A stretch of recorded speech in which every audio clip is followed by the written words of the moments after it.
gonna do right now is a study. Studies are just as important as painting actual paintings, but nobody ever really wants to do studies.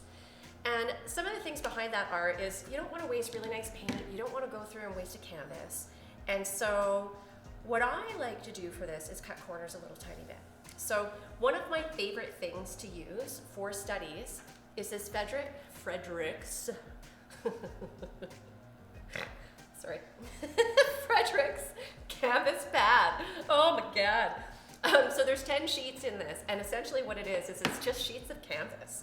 And so tape it down, it's ready to go, and you don't have to have the whole cost of buying a whole canvas that you're literally like painting a circle on.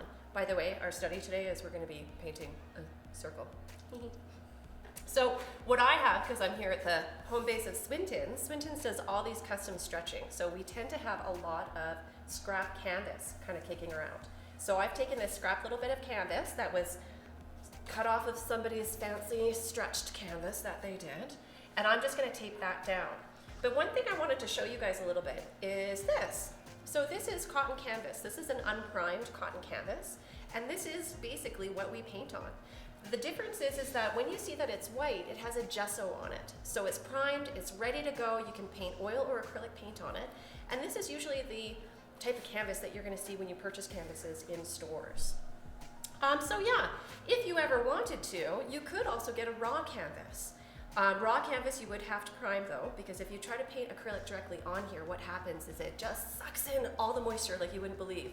So you thought acrylics dried fast before? Paint on this, they dry a lot faster.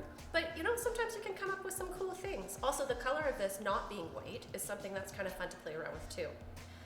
So, because I'm going to be painting on a flappy thing, I want to make sure that it's nice and sturdy, so I'm going to make sure that I tape it down.